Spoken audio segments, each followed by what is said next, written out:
Algo terrível aconteceu com a humanidade e seus dias estão contados aqui na Terra. Para sobreviverem, eles criam uma nova espécie que vai poder salvá-los da extinção global. O filme começa com uma menina chamada Melanie, contando quanto tempo ela consegue prender a respiração. No meio de sua contagem, ela ouve o aviso do sargento batendo nas portas e mandando todos se prepararem. Melanie sabe o que tem que fazer e veste seu uniforme laranja, se sentando na cadeira de rodas e deixando as alças no jeito para que pudessem ser presas. A porta do quarto se abre e os soldados entram apontando seus rifles para a menina. Melanie os cumprimenta educadamente, apesar do tratamento agressivo por parte dos soldados. Eles se aproximam dela e amarram sua cabeça e tornozelo, e depois algemam seu pulso na cadeira de rodas. O soldado empurra a garota por um corredor e a leva junto de outras crianças que estão no mesmo estado que Melanie. Todos chegam em uma sala onde uma mulher mal-humorada entra e começa uma aula de matemática. Essa é a enfermeira Selkirk. Ela pergunta às crianças sobre informações da tabela periódica.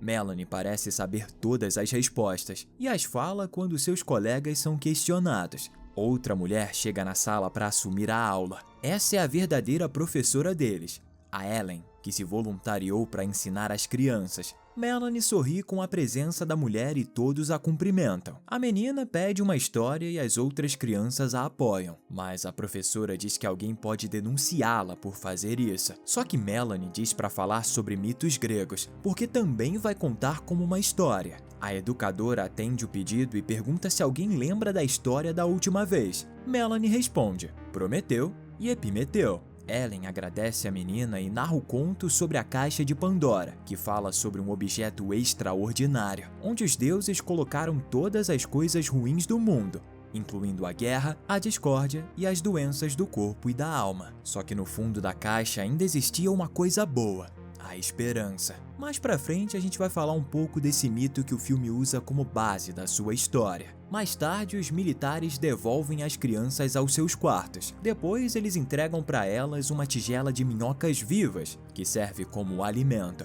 Melanie os pega e saboreia, como se fosse a coisa mais gostosa do mundo. Enquanto come, ela acaba adormecendo, mas antes que apagasse de vez, ela conta quantos segundos consegue ficar sem respirar. Quando acorda um pouco mais tarde, ela se depara com a doutora Carolina no corredor, que vai até a porta do seu quarto e a pergunta se resolveu o problema de lógica. Melanie diz a resposta, e a mulher a elogia. A cientista passa para outro problema. Ela então diz: existe um gato em uma caixa, que pode estar morto ou vivo. As chances são de 50% para cada possibilidade. Melanie responde dizendo que abriria a caixa e olharia dentro. Caroline alerta que não pode fazer nada com a caixa. A garota pede um tempo para pensar antes de responder. Depois do pequeno teste, a cientista deixa Melanie escolher um número entre 1 e 20. A garota responde 13 e a mulher vai embora. No dia seguinte, o sargento mais uma vez bate nas portas e os mandam se preparar para mais um dia. Enquanto o soldado a empurra na cadeira de rodas, Melanie percebe que o quarto 13 de seu colega Kenny está fechado. Na aula, ela também vê que a vaga de Kenny está vazia. Ela tenta ouvir a aula da professora, mas a ausência do menino do quarto 13 a distrai. A educadora tenta tirar os pensamentos ruins da turma e deixa as crianças escreverem suas próprias histórias. Enquanto as outras acham a tarefa bem complicada, Melanie consegue escrever seu conto com bastante facilidade. Lá fora, os soldados criticam Ellen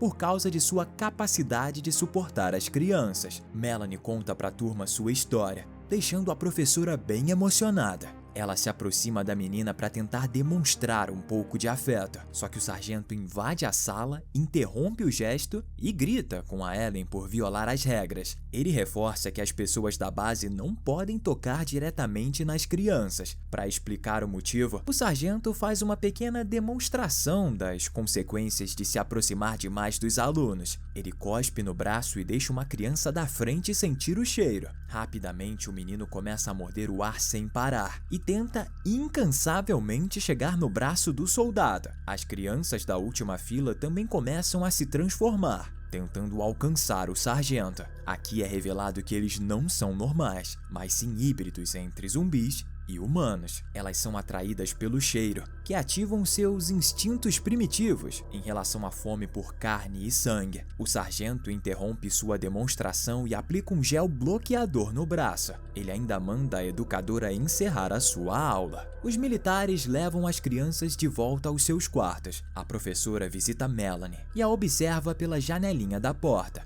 Ela nota a menina ainda amarrada na cadeira de rodas. Sabendo que o sargento fez isso de propósito, Ellen entra para remover as amarras. Enquanto está sendo solta, Melanie sente o cheiro da professora e seus instintos zumbis são ativados. A menina tenta controlar a sua vontade e avisa a educadora para ir embora. Felizmente, o pé esquerdo de Melanie ainda estava amarrado, o que permitiu que Ellen saísse e conseguisse trancar a porta. A professora pede desculpas chorando enquanto aplica o gel bloqueador no rosto. Ela escuta a Melanie rosnando e se sente horrível por ter a deixado assim. Imagina ficar preso com um zumbi. Parece terrível, né? Sabe um jeito disso nunca acontecer com você? É só se inscrever aqui no canal. Inscritos aqui do Filmes Tecnológicos têm imunidade contra zumbis. Vai por mim. Um tempo depois, Carolina encontra a embalagem do gel deixado para trás na porta de Melanie. A doutora imediatamente presume que alguém visitou a menina. Ela pede outro número à garota e Melanie fala 4. A cientista fica em choque com a resposta. No dia seguinte, o sargento busca Melanie na sala 4 para levá-la ao laboratório de cirurgia. Durante a viagem, ela vê a base militar, onde centenas de mortos-vivos estão em volta tentando atravessar as cercas. Um soldado informa ao sargento que uma barreira foi derrubada na seção sul e ele diz para usar um lança-chamas. Mais soldados aparecem e correm para as cercas para defender a base. Enquanto isso, a nossa protagonista está na sala do laboratório com a doutora Carolina e Selkirk. A garota vê um cérebro em uma jarra com fungo em crescimento, rotulado como #13. Melanie cumprimenta a cientista e Selkirk e responde à pergunta que a doutora tinha feito na penúltima noite sobre o gato na caixa. Ela diz que o gato é esperto, então ele fugiu. Carolina descarta a resposta e explica que é uma analogia para a garota entender que o gato está vivo e morto, assim como a menina, que está entre morta e viva. Selkirk ceda a Melanie e ela e a doutora a amarram na mesa de operação. Mas, de repente, Ellen entra no laboratório. Ela se arma com um extintor de incêndio e argumenta que não pode fazer parte de outro procedimento experimental. Ela destrói o telefone tocando e fala para pararem de abrir as crianças. Carolina diz que vai ouvi-la e pede que a professora abaixe o extintor. Quando Ellen obedece, a doutora usa spray de pimenta nela. Selkirk chama a segurança e soldados chegam para prenderem Ellen. Antes que a levassem, Carolina explica que Melanie é o principal ingrediente para criar um lote de teste de uma vacina. Os soldados levam a professora. Assim que ela sai, uma sirene soa, alarmando toda a base. A doutora insiste em prosseguir com o experimento e ordena que Selkirk tampe as janelas. Enquanto abaixava as persianas, uma criatura quebra o vidro e agarra a enfermeira, a mordendo violentamente. Carolina ataca os zumbis com um caco de vidro, mas acaba cortando a mão durante o ataque. Selkirk se transforma e seu desejo por carne e sangue humano é ativado. A doutora foge desesperadamente da sala para se salvar. A enfermeira zumbi tá faminta na sala com Melanie, que tá amarrada na maca, mas a criatura não a ataca, porque ela é de sua espécie. A garota se liberta e sai do campo. A multidão de mortos-vivos famintos invadem a base, devorando soldado por soldado. No campo, Melanie ouve a professora a chamando. Nossa protagonista corre até eles e morde os dois no pescoço, que caem no chão sem vida enquanto a garota adormece depois de se alimentar. A professora recupera a consciência, pega a menina nos braços e embarca em um caminhão blindado que está fugindo da base. O sargento dirige o caminhão, enquanto um soldado dispara contra os zumbis em sua frente. Além do exército, a doutora Carolina também está lá dentro e encara a professora e jovem zumbi. Eles fogem da base e param em um campo aberto. O sargento ordena ao soldado que envie coordenadas para Beacon, porque o local é a principal base militar do país. Quando notam Melanie no veículo, eles a expulsam para longe. A professora pergunta ao grupo o que aconteceu com o resto das crianças, mas o sargento presume que eles podem podem estar mortos. Eles decidem levar a garota, mas amarram suas mãos e colocam uma máscara em seu rosto. Ela é levada na parte de cima do veículo, enquanto o resto fica dentro do caminhão. O grupo decide buscar água em um rio e o sargento pede aos soldados sobreviventes que utilizem silenciadores e balas leves para diminuir respingos de sangue que causariam a propagação da infecção. Infelizmente, o soldado esquece de instalar os silenciadores na hora de disparar, atraindo um pequeno grupo de zumbis. Enquanto os soldados lutam contra as criaturas, a doutora e a professora correm para dentro do caminhão. Só que o pobre combatente não tem a mesma sorte e acaba lutando contra um dos zumbis. Ele consegue vencer a criatura, mas acaba sendo mordido.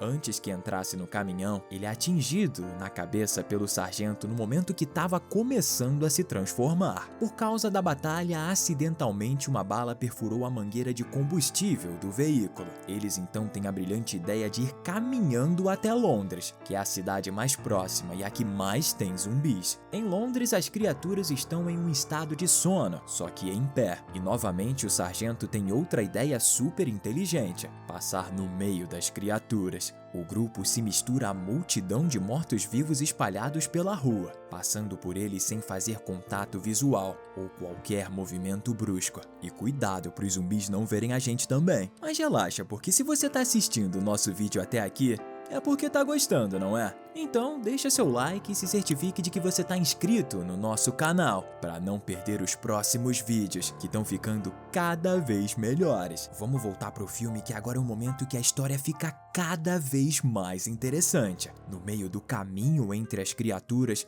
todos veem uma mulher zumbi empurrando um carrinho de bebê. A doutora Carolina fica curiosa e vai até a mulher para ver o que estava deitado no carrinho. Quando tira o pano que cobria, vê algo tão perturbador que a faz gritar, alertando os zumbis sobre sua presença. O sargento e um soldado se livram das ameaças com seus rifles. Os sobreviventes chegam até um hospital e se acomodam dentro de uma sala privada. Enquanto os outros vão averiguar a área, Melanie e a doutora ficam para trás. Quando estava sozinha, a cientista verifica seu ferimento e vê que está longe de cicatrizar. Nossa protagonista pergunta o que ela é, e Carolina revela que o sargento e seus soldados costumavam ir para as cidades na tentativa de resgatar sobreviventes. Só que eles acabaram chegando em um hospital em que encontraram recém-nascidos infectados, que saíram do útero da mãe que já tinha se transformado. Os recém-nascidos cresceram, sendo todas as crianças na base, incluindo a nossa protagonista Melanie. Eles podem raciocinar e ter imunidade parcial ao patógeno zumbi. Melanie confessa que não quer se transformar, mas Carolina diz que é isso que ela é. A professora não consegue encontrar comida para a menina, mas consegue encontrar roupas para ela. Mais tarde, Melanie conta algumas histórias para o último soldado que restou. Pela manhã, os sobreviventes percebem que o hospital está cercado por zumbis. Melanie se voluntaria para ser a isca e atrair as criaturas para longe. Antes dela ir, Ellen a veste com as roupas novas que havia encontrado. Depois que sai, a menina explora a cidade. Ela entra em casas e até come um gato de rua que ela caçou, saciando sua fome por sangue. Em uma das casas, ela também encontra um cachorro de rua. Ela traz o doguinho para fora do hospital e o liberta, para que o resto dos mortos-vivos o perseguisse e esvaziassem o local. O sargento prende a menina novamente e amordaça seu rosto. O grupo vai até o topo do prédio em busca de uma rota segura. Melanie se voluntaria novamente para encontrar o caminho mais safe. O sargento a empresta um rádio para relatar suas descobertas. Ela encontra uma rua segura e os sobreviventes a seguem. Enquanto caminham, eles encontram uma enorme vegetação de fungos ao redor de uma torre, que nasceram a partir de pilhas de cadáveres secos. Isso acontece quando os famintos se reúnem em um só lugar. Eles acabam se transformando em um tipo de árvore. A torre contém várias sementes, que uma vez abertas, vai liberar esporos no ar que vão acabar com a humanidade de uma vez por todas. O grupo se depara com um laboratório móvel abandonado, projetado pela doutora Carolina e seus outros colegas. Lá dentro, a professora procura comida, mas novamente não encontra. O sargento entra em contato com Beacon novamente, depois de verificar o local do lado de fora. Enquanto isso, o soldado sai sozinho para procurar por comida. Quando vai embora, Melanie diz que precisa comer, porque está começando começando a sentir o cheiro deles. Então o grupo a deixa ir. Lá fora, Melanie caça um pombo e o come no telhado de uma construção. Depois de se alimentar, a menina explora a região e encontra uma tribo de híbridos selvagens iguais a ela. Nossa protagonista sabe que os híbridos vão sentir o cheiro do soldado, apesar do bloqueador. Ela corre de volta para o laboratório móvel para avisar a todos sobre o perigo. Carolina diz para Ellen que está morrendo por causa de seu ferimento. Ela implora a professora para deixar sacrificar Melanie para sintetizar uma vacina contra o vírus zumbi, mas novamente recebe uma resposta negativa de Ellen. Enquanto isso, o soldado segue um rastro de comida enlatada que o leva até uma loja de conveniência. O pobre homem acabou caindo na armadilha dos híbridos. Ao entrar no mercadinho, os selvagens o devoram vivo. Melanie retorna ao laboratório e avisa o grupo sobre o perigo que o soldado está correndo. O sargento tenta fazer contato, mas ele tinha deixado seu equipamento fora da loja para passar pela porta. O acampamento de Beacon finalmente responde ao chamado do grupo. Eles informam que está quase no outono e eles estão evacuando todos os sobreviventes porque eles vão ser realocados. Melanie segue o rastro do soldado e leva o sargento e a professora até a loja, mas quando entram já é tarde demais. Quando saem, os híbridos selvagens os cercam. Melanie sai na frente e rosna para assustá-los e impor respeito. Ela é atacada pelo líder da tribo, que está segurando um bastão. Os dois acabam travando uma luta, mas a garota consegue sair vitoriosa depois de prender e bater nele até seu último suspiro.